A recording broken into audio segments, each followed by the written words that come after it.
Joining us now, we have Ginger Reddy, Vice President of Star One Realtors Montgomery office. Ginger, welcome. Thank you, Ryan. Thanks so much for having me. Yeah, thanks for being on. We were chatting for a while about getting you on here, so glad we could finally work it out. But so we were chatting a little bit before about what's going on in the market and what you're seeing out there, the most recent stats from the board locally. Yeah, absolutely. I was running some stats this morning, and I noticed that some interesting information. Right, our median price range is about $250K right now. Okay. Unit sales are actually down. Right. 4%. But overall, this past month, year over year to this month, only 10% of an increase we saw this month in price point. So that could be encouraging leading up to the future. Right. A very interesting stat from that, though, was if you add condos into that, so that was all single-family homes, we add condos into that, it bumps up to 12%. Really? Condos going up more than single families? Condos that going is up, unusual. so right? So we've had a lot of conversations in the market about downsizing. You know, all those people, the baby boomers are downsizing, the millennials are getting out there in the market, and we are at the highest number of buyers historically in the market. So that is putting some of the strain on the market, but now those condo buyers, those downsizers are going into condos. On top of that, as you've stated before, that rental market's up 18%, I think.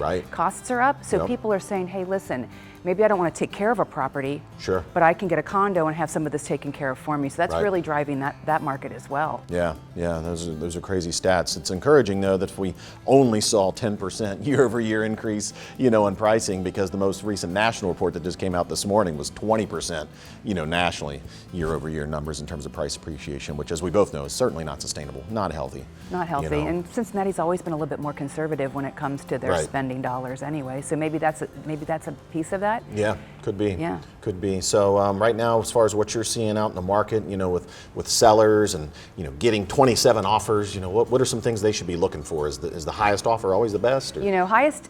We say highest and best, right? So best is not always highest. Right. You have to look at the whole picture. I mean, another stat is about 25% of pending properties in our nationally are going back on the market. Oh, wow. That is unheard of in our industry, right? And some of that is too. All these people are like coming in, they're conditioned. The first offer, they are okay.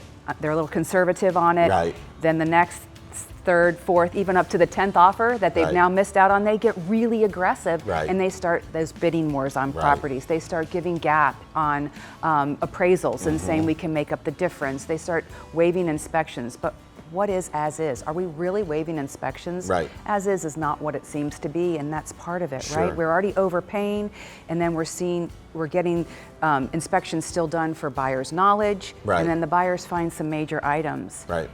And now they're already overpaying. Right. So things are going back on the market. And I think educating both the sellers and the buyers so you can really have a good conversation. Right. Not just getting an accepted contract, but one that's actually going to close and go through to the end. Because that's what we're all here for. We're all here to bring it to the close and do our fiduciary duties to all of our clients.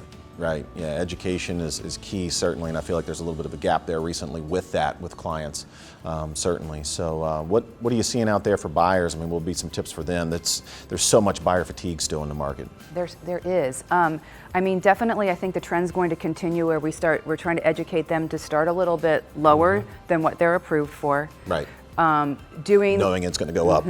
Right.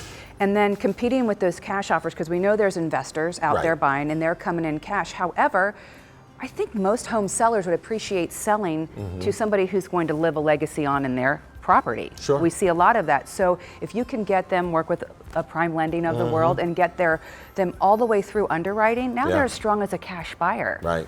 So having those conversations with them and really educating them on the best way to negotiate that and be open-minded and understanding what that as-is property means. Yeah, no, that's great. So switching gears a little bit on you here, so inventory-wise, we need some new construction. Now you have a development coming on, is it Porter's Heath? We do, we have a great development out in Mainville, Ohio. It's called Porter's Heath. Bethany Heath is the developer for it. It was her family's land. This is 8 home sites. One of them is her family home that she raised her children in. That's going to be on there. They're ranging about 2 to 5 acres. And I mean, it's just beautiful, pristine properties. And I went out there the other day with her. We were doing a little bit of an interview, and I cannot tell you how quiet and solitude it is. They're going to be in the price point of around $1 million plus. But speaking of the builders, all the big builders as well, there is definitely a deficit in that market. Absolutely. And builders used to have a lot, so those big builders have market homes. We're not seeing as much of that now because they're building it per contract, and those contracts are taking anywhere from 18 to 24 months to build. Well, that's great information. Definitely invite folks to look you up and check out that new development that you have. Thank you so much for having me. Thanks for being on.